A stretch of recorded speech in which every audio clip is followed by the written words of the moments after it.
Welcome to lesson 112 of Hunger and Thirst for Righteousness. This is Governmental Warfare. It's going to be another interesting lesson. We're definitely learning a lot in this area of the Bible per se. We're talking about Ezra and Nehemiah. We're going to go into Esther. A lot about doing the work of God. There's a lot about doing the work of God. I feel like this whole class has been in preparation to teach the things we need to be solid on, to be able to persevere in keeping his word, understand the challenges that come against keeping his word.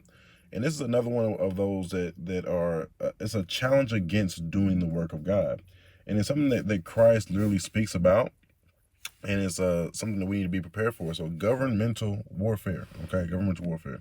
So we're going to go through this timeline once again, and really just to point out some of the things about the government. And this is something that has to become more important to you. If you are going to do the work of God, a lot of us want to say, I don't have anything to do with politics and the government, this and that, whatever it is. If you are being serious about this and you read this Bible, you understand that governments are a huge part of what is going on in the will of God, and it affects your work of God. It affects it. From the simple statement we've just talked about recently about being submitted to governing authorities, well, that affects your work of God, the governmental authorities of your area, whether it be the things you have to work, the how do I say this, the boundaries you have to work within to do that work of God legally, or like Daniel, who came across some unjust laws against his favor. He had to stand up against those things, and that happens. We will get into that later class when we talk about Daniel. We're not going to get into the time to stand up to those things. I don't think this is the right time yet. We haven't seen stories like that yet, so it's not time yet to learn that. But we're going to talk about this Persian period, because actually the Persian period is a favorable period to the Jews. It's a favorable period. I mean, obviously, every kingdom would like to have autonomy, so like that they were their own individual state, to where they are under their own law. There is no other law that they have to abide within as an overseeing government. But that's not the reality for the Jews in this Bible. They once were in Egypt, then they had autonomy, but then since then they had the Babylonian captivity, and then they were under the Persian Empire. They're going to go through some other little sub empires, but then the next main would be the Roman Empire that we see in the New Testament. But this Persian period is actually a favorable period to the Jews, a favorable period to their ability to obey the law of God and teach the law of God and worship, and to build the things that they were that God had destined them to build and do their worship, if that makes sense. So it was a favorable period. So we start off with this fall of Babylon to the king of Cyrus of Persia. And once again, like I said, you can be someone that says, oh, I don't look into politics, I don't really care about it. Well, guess what? If another country comes and takes over your country, that is going to change the religious laws in your country, and that should matter. That should matter to you. Your religious laws should matter, because it affects what is legal and you are able to do, and it may be something that hinders your obedience to God, or it may help you be obedient to God. It matters what's going on in the government. That matters. Besides all the prophecies in the prophetic books and also in Revelation that are concerning governments and what's going to happen with these governing nations. So we have the fall of Babylon to King Cyrus of Persia, and Cyrus issues this decree allowing Jews to return to Jerusalem and rebuild the temple. It was a really big deal, because the Babylon had come and they desecrated their faith, took them away from their land, told them that you can't worship in certain ways, and we'll get into that Babylonian captivity when we get into Daniel and Ezekiel and a little bit of Jeremiah. But they come into their land and they can't worship. They tear down this great temple of Solomon. But when these Persians came and conquered Babylon, they allowed the Jews to return to their faith. That's a big deal. You know, the first wave of exiles returns. Approximately 42,360 people returned. The temple treasure returned from Babylon. So Persia allows their temple treasure to be returned to them. And then the altars rebuilt and sacrifice resumed. Foundation of the second temple was laid. Now, the local opposition begins against rebuilding efforts. Okay, construction work on temple is halted. Now we were going to get into this. We're going to get into this because this is where our study today begins, is governmental warfare. Because what happens with this local opposition is they begin they begin writing letters to governing authorities, say, look what these people are doing, and this is something that this should be illegal. Stop them from doing this. And you may find this is something so far-fetched, but I promise you, if you truly begin to obey this word, and you begin to do what Jesus Christ says when he says we should disciple others, teach what he commanded, and baptize in his name, you are going to experience local opposition. He promised it. I'm telling you you're going to go through it. I went through it myself. A ton. A ton.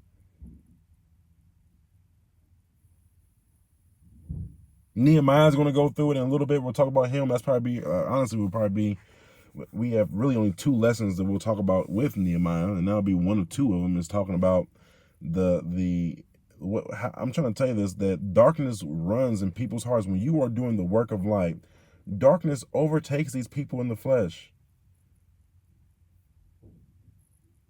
So their sole purpose becomes getting you to stop doing your work.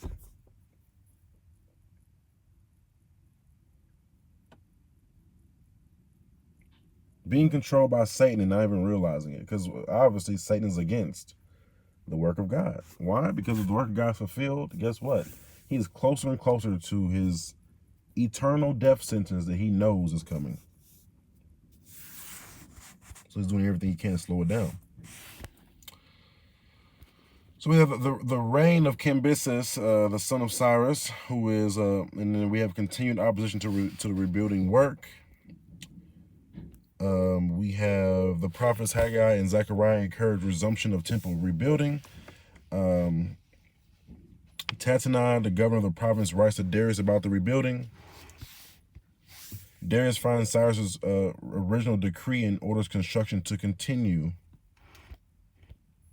The second temple was completed and dedicated, Passover celebrated. King Xerxes the first, which is where we are with Esther, and we'll get there later. And then there's further accusations against the Jews. We have the reign of Artaxerxes the first, more opposition to rebuilding the Jerusalem's walls. The second wave of exiles returns. Artaxerxes issues a decree giving Ezra authority to teach the law. Ezra leads religious reforms and addresses problems of intermarriage.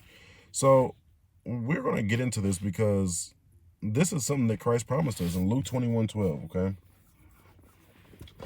But before all these things, they will lay their hands on you, and they will persecute you, delivering you to synagogues and prisons, bringing you before kings and governors for my name's sake. And I promise you, as you are doing your walk with God, you are going to wonder to yourself that you're going to think to yourself, who's going to care enough about what I'm doing to do these things? And the truth is, the enemy is going to turn people's hearts to be so obsessed with what you are doing that they will do anything to stop you.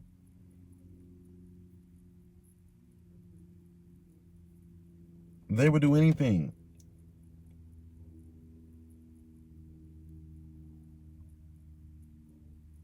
Anything. False accusations. Far-fetched accusations. Anything. And so we're gonna get into it because this is the truth. The scheme is simple. It's to make your faith seem evil or lawless. That is what's going to happen. We're going to read this letter that was sent to the king Artaxerxes to try to get them to stop doing this work of God. This is the copy of the letter which they sent to him, to King Artaxerxes. Your servants, the men in the region beyond the river, now let it be known to the king that the Jews have come up from you who have come to us at Jerusalem. They are rebuilding the rebellious and evil city and are finishing the walls and repairing the foundations. Now let it be known to the king that if that city is rebuilt and the walls are finished, they will not pay tribute, custom, or toll, and it will damage the revenue of the kings. Now, once again, what are they trying to do? One, being dramatic. Not only dramatic, but fear-mongering. That is what they are going, I'm telling you what they're going to do. They're going to try to get people to be as fearful of you as possible with their adjectives. This evil city, Jerusalem, this evil city, and rebellious city, this rebellious and evil city, fear-mongering. What else? Then they try to speak to the things that people of flesh care about, which is money.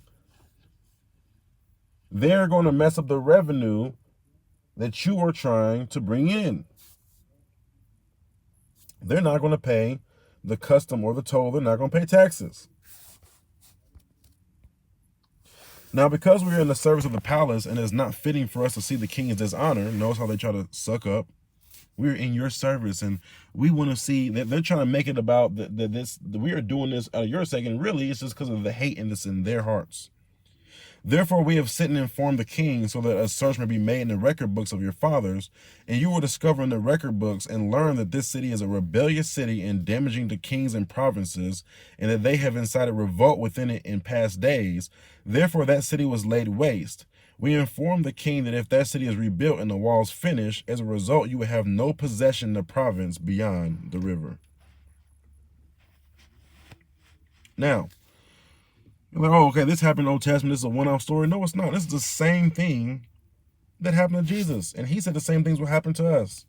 Luke 23, 1-2 says, Then the whole body of them got up and brought him before Pilate, and they began to accuse him, saying, We found this man misleading our nation and forbidding to pay taxes to Caesar, and saying that he himself is Christ, a king.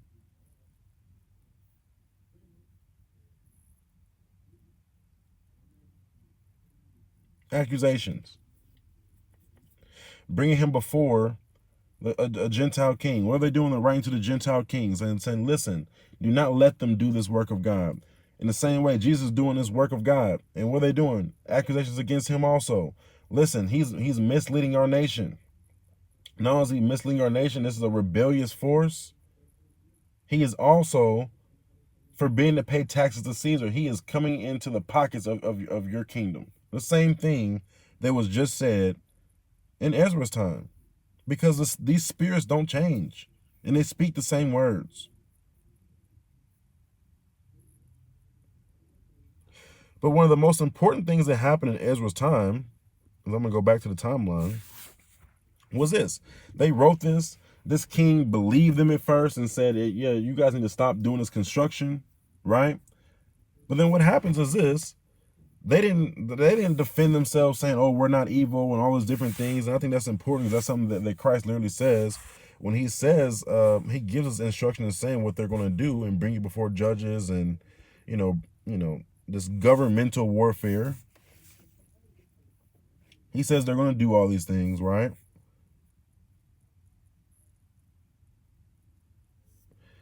But then, I'm sorry, let me find this next one. What they do is they appeal to the law of the land. So when this next letter is written by Tatanai, the governor of the province, writes to Darius about the rebuilding, well, then guess what? Darius looks and he sees that, wait, Cyrus's original decree and orders construction and ordered them to be able to have this construction. So therefore, they can do it because that's what the law says. That's what the law says. In the same way, I'm going to show you some things from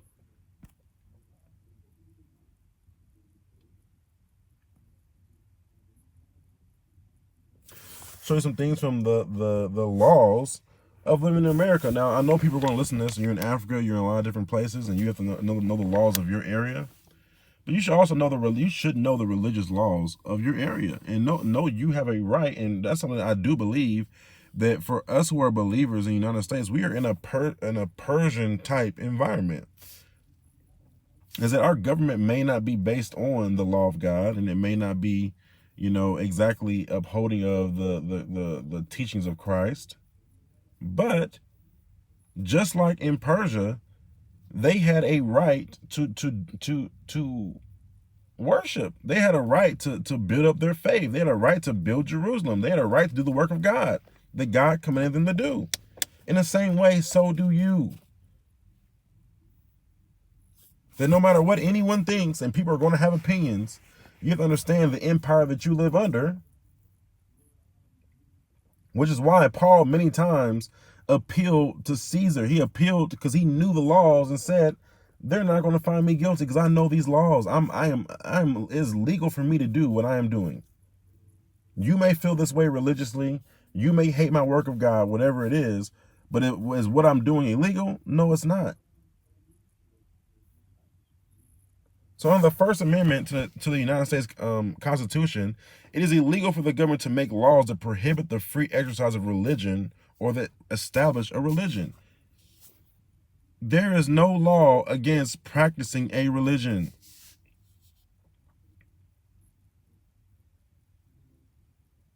You are free.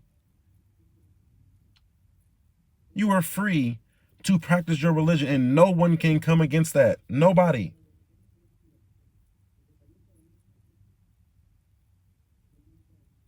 You are free to obey every word of Jesus Christ, and that you're free to believe as you believe. You're free for reality to be what this word of God says it. You are free. You're free. The First Amendment of the Constitution: Congress shall make no law respecting the establishment of religion or prohibiting the free exercise thereof, or abridging the freedom of speech or of the press, or the right of the people peaceably to assemble and to petition the government for a redress of grievances. So this is the reality, that in America, you are the one who is evil. If you are prohibiting people or coming against someone's religion, you are the evil person in America's eyes.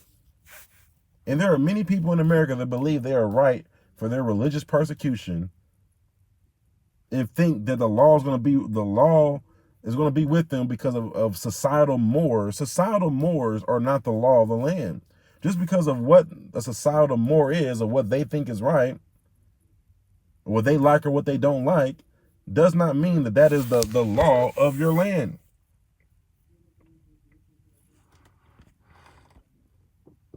Free exercise clause. This part of the First Amendment, known as the free exercise clause, protects an individual's right to practice their religion or not practice any religion without government interference. The government will not interfere in religious practices.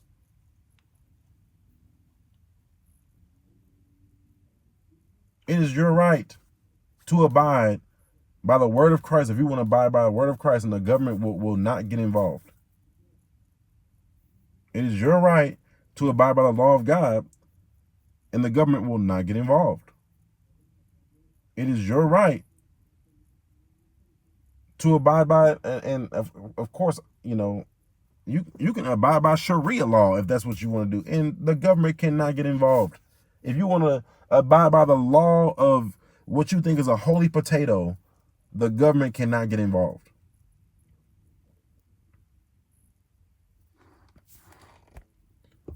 No discrimination. The government cannot target religious persons or conduct by allowing certain actions for secular reasons, but for forbidding them for religious reasons.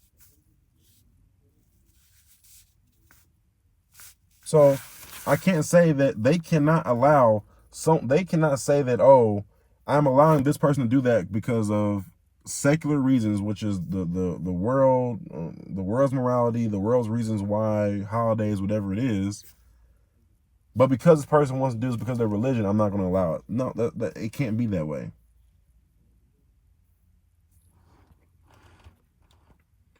Religious organizations are also protected under the law, and the government cannot interfere with their internal governance or limit their otherwise protected activities.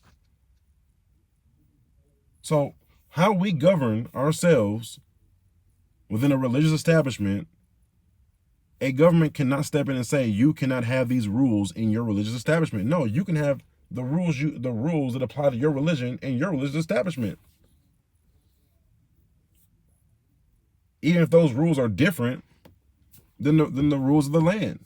They cannot get involved with the rules of your establishment.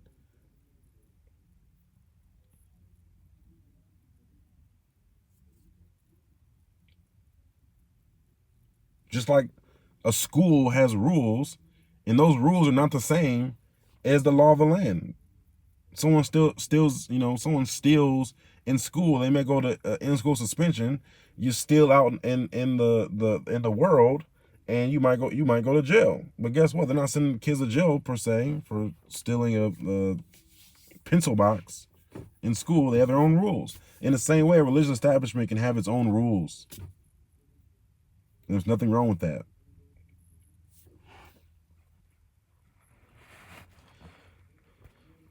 Now, like I said, this is a very important lesson because this governing authority knew the law and knew Cyrus's decree. He brought up Cyrus's decree and said, "No, it is our legal right to rebuild this. We are protected under the law to do this work of God." In the same way, you have to understand, and this is also a part of where you lose some fear in doing the work of God or whatever it may be, because it may be against the societal mores, maybe going against what is culturally normative in your area. And I'm sorry, I can really only speak for America because I don't know everyone's religious laws, but you have to look up your own religious laws. But a lot of places have religious freedom, that you don't have to fear the government's. They have no thoughts about your religious observation because they can't. Literally can't. As long as you're not killing, stealing, breaking their laws, there's nothing. There's nothing.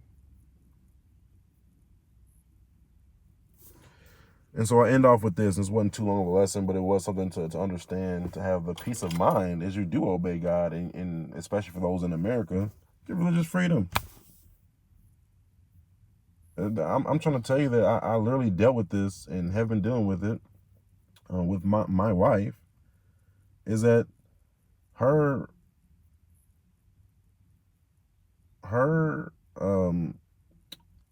kids, her older kids, so I have stepkids, their dad, and the little circle of persecutors I have in my life, thought that they can inspire him to go to the law and say, "Oh, this is that, and their faith is evil, and so take the kids from them." They're not taking these kids from us. Why? Because we're not doing anything wrong. We have a right to observe our beliefs, and so do you.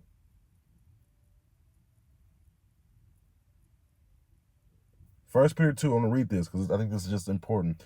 "Keep your behavior excellent among the Gentiles, so in the thing in which they slander you as evildoers." So once again, he's literally telling you they're going to slander you as evildoers. "They may, because of your good deeds as they observe them, glorify God in the day of visitation. Submit yourselves for the Lord's sake to every human institution, whether to a king as the one in authority, or to governors as sent by him for the punishment of evildoers and the praise of those who do right. For such is the will of God, by doing right you may silence the ignorance of foolish men. Act as free men, and do not use your freedom as a covering for evil, but use it as a bondslave of God. Honor our people, love the brotherhood, fear God, honor the king." And so it is incredibly important, especially if you are in America. I mean, everywhere you are, but I'm telling you just specifically because I know the laws in America. And if you're not in a place where you have religious freedom to obey Christ and do the things you need to do, you pray for a deliverance like God delivered them out of Egypt, because they weren't able to worship as they should in Egypt. So he delivered them from that place, In the same way, there was issues in Babylon, and he delivered them through another king conquering them. Like I said, Persia was more of a favorable situation where they had this decree that allowed them to build the holy city that God wanted them to have, allowed them to build the temple he wanted them to have, allowed them to worship and obey God and follow their law. It was a favorable situation. And the reality is that as long as we live in this world, in this old heaven and old earth, there are no nations that are governed by the word of Christ. Even if they call themselves Christian nations, there are no nations that are governed by the law of God or the word of Christ. There are none. Not even Israel is not even governed by the Torah or the law of God. Look it up. They have secular laws.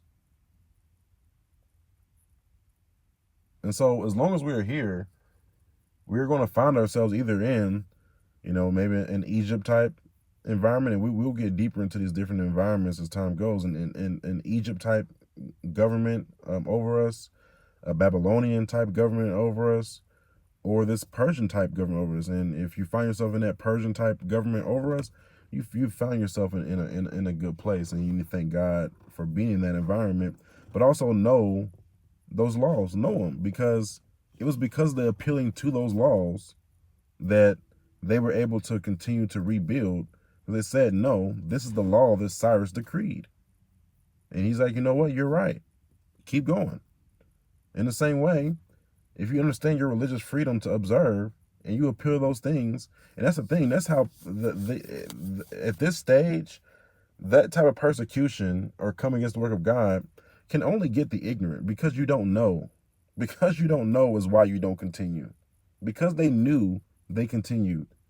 And they were able to appeal to that and receive the acceptance from the king saying, no, keep going, because that is the law. That you have been given the right to rebuild this temple and rebuild Jerusalem, practice your faith, and obey the law of God. And so here we are, Governmental Warfare, lesson 112. Hope it bless you. We'll be back soon with lesson 113. Be blessed.